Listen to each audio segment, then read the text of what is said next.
dan maakt een bakje kabeling ongeveer €15 zetten. Nou, dan krijg je geen meisje meer. Dus het is heel simpel, het is gewoon voor te stappen. Maar dat was dan 16 aan diepening.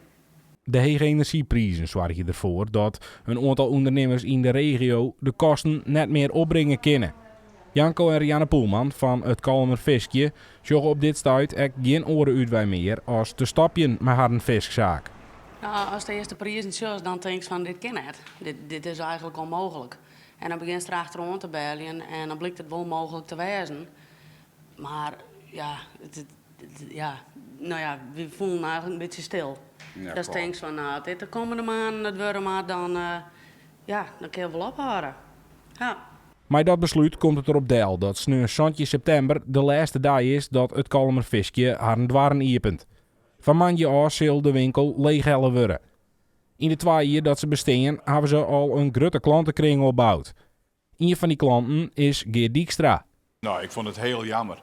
Dat er zulke jonge mensen zijn carrière switch maken en dan hiermee beginnen. En dat is dan, vind ik, kwalitatief hartstikke goede zaak. En dat ze dan trots deze omstandigheden net meer bestaan kunnen, dat vind ik verschrikkelijk. Nood alles na coronatijd eindelijk wel lekker rint, komt deze klap dubbel zijn hut om. We hebben heel veel plezier gewoon. En bloed, zweet en tranen zit erin. En we begonnen natuurlijk in een tijd waarin de corona eigenlijk al heerste. Dus op het moment dat ik de eerste tafels hier maakte op de eerste juni op Iepening, toen kwam Rutte al vanuit het torentje. Nou, toen zijn we al van, nou ja, maar ik zei, het zal wel wat mij vallen. Nou ja, wie maakt machine de komende maanden?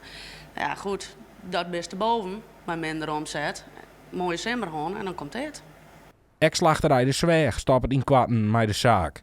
Intussen druppel je de telefoontjes van orenondernemers in de kniepen. In kolom, ik ben. Doordat we ons nou kwetsbaar opstellen van ja jongens, dit is nou wat er volging gaat. Merk ik wel dat er telefoontjes beginnen te komen van oh is BMX zo erg, want bij u is het zo. En ik weet ook net dat ik het nog weken vol ga.